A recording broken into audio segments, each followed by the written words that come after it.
ہمیں محمد رسول اللہ کی سیرت اٹھا کر دیکھنے کی ضرورت۔ محمد رسول اللہ نرم بھی تھے، سخت بھی تھے، بہادر بھی تھے۔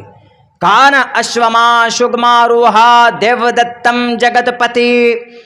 بہت لوگ اسی منتر سے کیا مطلب نکالتے ہمارے ہندو بھائی، ارے تمہارے محمد تو لڑاکو تھے، وہ لڑتے تھے، 9 تلوار تھی۔ ہم نے کہا کہ بھائی بہت اچھا اعتراض کر رہے ہو کہ محمد لڑاکو تھے، وہ تو غنیمت ہے کہ ہمارے قرآن کی شروعات لڑنے والے الفاظ سے نہیں کیا اللہ تبارک و تعالیٰ نے۔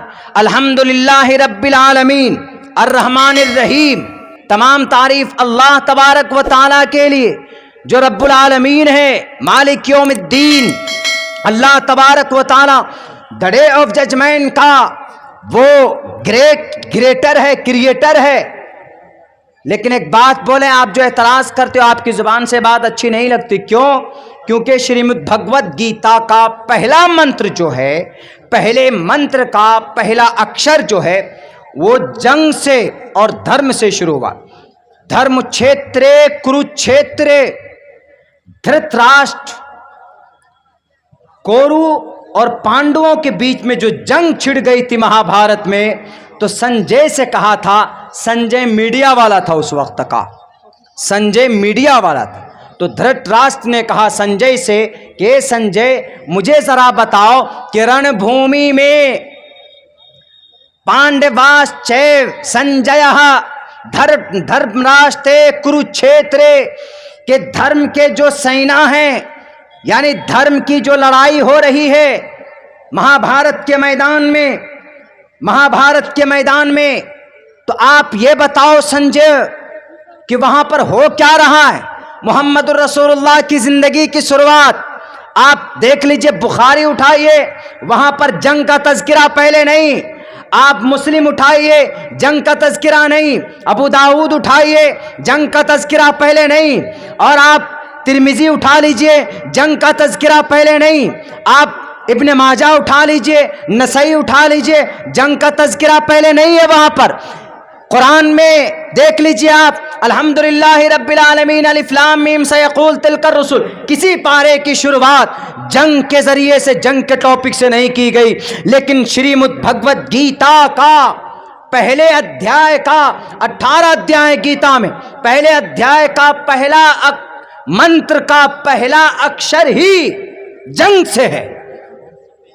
وہ کہتے ہیں کہ اچھا دیکھ لو ہمیو سو اشوما شگما روحا دیو دتم جگت پتی، کہ وہ جگت پتی ہوں گے، شگما روحا تیز رفتار گھوڑا لے کر، تلوار لے کر، دمن، دیکھو محمد دمن کر رہے ہیں، سر کاٹ رہے ہیں اور ہاتھ کاٹ رہے ہیں، جنگ لڑ رہے ہیں، مقابلہ کر رہے ہیں۔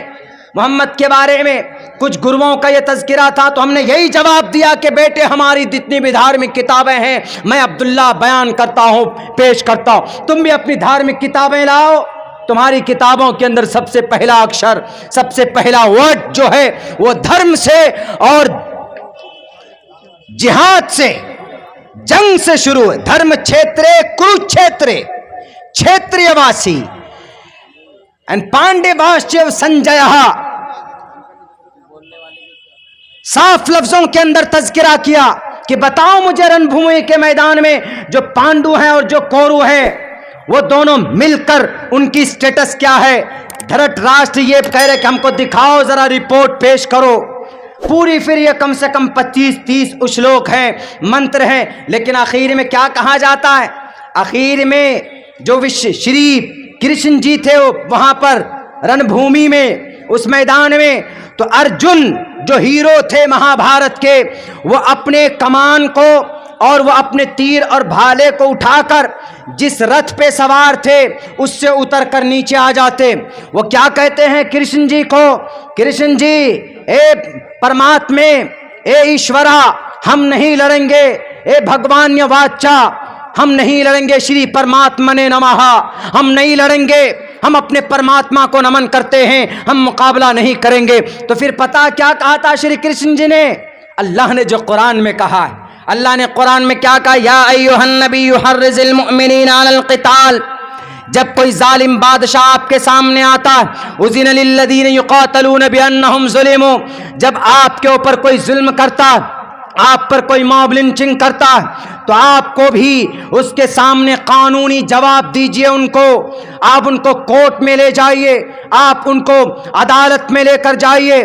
لیکن اگر کہیں پر مسلم کنٹریز میں جہاں پر قرآن کے فیصلے ہوتے ہوں تو کہا جاتا ہے کہ آپ مقابلہ کرو ان کا, اگر کسی نے قتل کیا ہے تو آپ کو اسی کے بدلے سیم اسی طرح قتل کیجئے. لیکن اللہ نے ایک پیغام اور بھی دیا کہ اگر تم معاف کر دو تو یہ زیادہ بہتر بات ہے.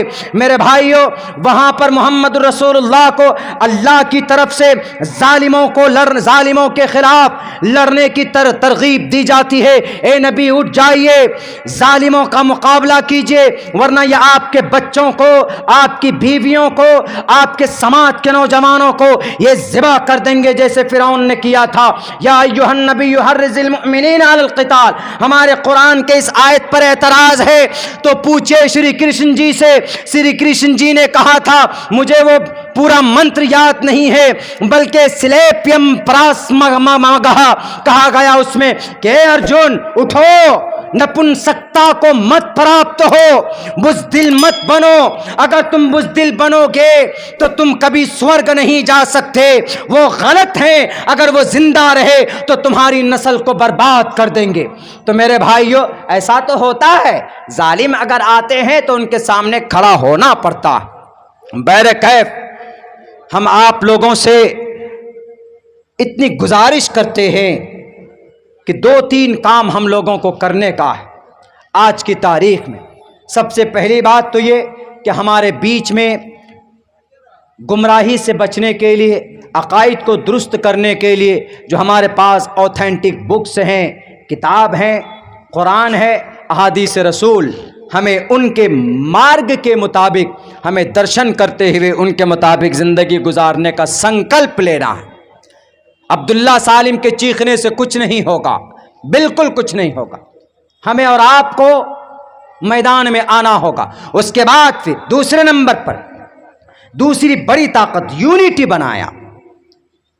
کسی بھی مکتب فکر کا ہو, ہمیں ان لفڑوں میں نہیں پڑنا, ہمیں اتحاد پیدا کرنا.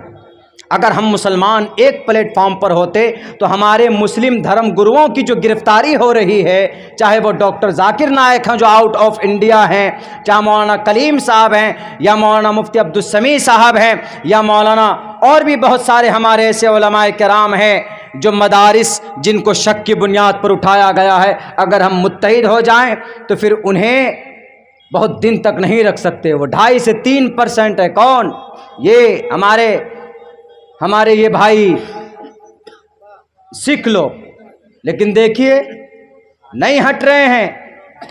کوشش کی جا رہی بدنام کرنے کی, نہیں کر رہے ہیں. تو یونٹی کے اندر طاقت ہے نا بھائی. تو دوسری چیز اتحاد بنائی. تیسری چیز کیا ہے؟ تیسری چیز یہ ہے کہ اپنے آنے والی نسل کو, جو بچے ہیں ہمارے, ان کو پڑھائیے. خدا را مکتب میں بھی تعلیم دیجئے. مہر جلسوں میں یہ بات کہتا ہوں, مکتب میں بھی تعلیم دیجئے, ماڈرن تعلیم دیجئے آپ اپنے بچوں کو. زمانہ یہ ہے کہ اپنے بچوں کو ماڈرن تعلیم دینا ہوگا.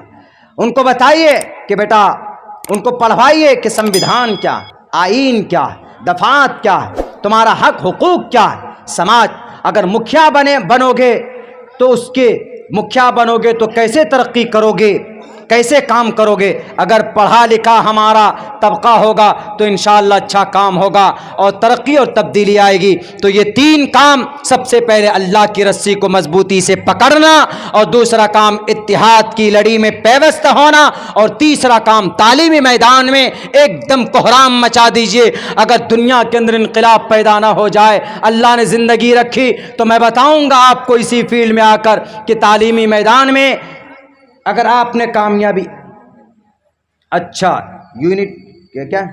Unity of direct Islamic channel, اتنا بڑا کا نام کوئی رکھتا ہے بھائی, یونٹی آف ڈائریکٹ. یہ چینل ہے بھائی صاحب کا. دیکھیے کچھ دنوں کے بعد ہے نا, کچھ آڈینس کا بھیڑ ہوگا مجمع کا, اور کچھ دنوں بعد ان موبائلوں کا بھیڑ ہو جائے. اب کبھی کبھی کہیں ایسا نہ ہو جائے, کچھ دنوں جلسوں میں لوگ کیا کریں گے, مائک لگا دیں گے اسٹیج کے پاس, جا کے گھر پہ بیٹھ جائیں گے, وہیں سے آن لائن دیکھیں گے, تقریر سنیں گے. لگتا ہے کہ کچھ دنوں میں ایسا ہونے والا ہے. بہرکیف میڈیا, آپ یوٹیوبر ہیں میں جانتا ہوں, فیس بک پہ آپ لوگ پیج بنائے ہوئے ہیں, اچھی بات ہے. اچھے کام کے لیے استعمال کیجئے, اچھی نیت سے استعمال کیجئے اس کو, تو آپ کے لیے باعث ثواب بھی بن سکتا ہے. لیکن اگر صرف ڈالر کمانے کی نیت سے کر رہے ہیں تو پھر غلط ہو جائے گا. وہ ٹی آر پی کرنے کے پوائنٹس حاصل کرنے کے لیے کر رہے ہیں تو بھی غلط ہو جائے, وہ تو ملے گا ہی آپ کو. لیکن آپ انما الاعمال بالنیات, deeds will be judged by the intention. آپ کی نیت جیسی ہوگی رزلٹ آپ کو ویسا ہی ملے گا. آپ یہ نیت رکھیے کہ ہم اپنے چینل سے جو الزامات ہیں اسلام پر, ہم اچھی باتوں کی اشاعت کریں گے, ہم اپنے دین کا پرچار پرسار کریں گے. نو ڈاؤٹ, یقیناً آپ کو ثواب مل سکتا ہے, اس میں کوئی غلط نہیں. تو اسی لیے میرے بھائیوں ہر چیز کو ایک دشا دینے کی ضرورت ہے. میرا وقت بھی پورا ہو چکا ہے اور ہم تھکے ہوئے بھی ہیں. آپ لوگوں کا بہت بہت شکریہ, اراکین جلسہ کا, پورے مجمع کا, اور جو وقتا ہیں آپ ان کو بھی سن کر کے جائیں. ہمارے لیے بھی دعا کریں کہ اللہ تبارک و تعالی ہمارے جائز اغراض و مقاصد میں کامیابی دے. بہت بہت شکریہ. السلام علیکم ورحمۃ اللہ وبرکاتہ.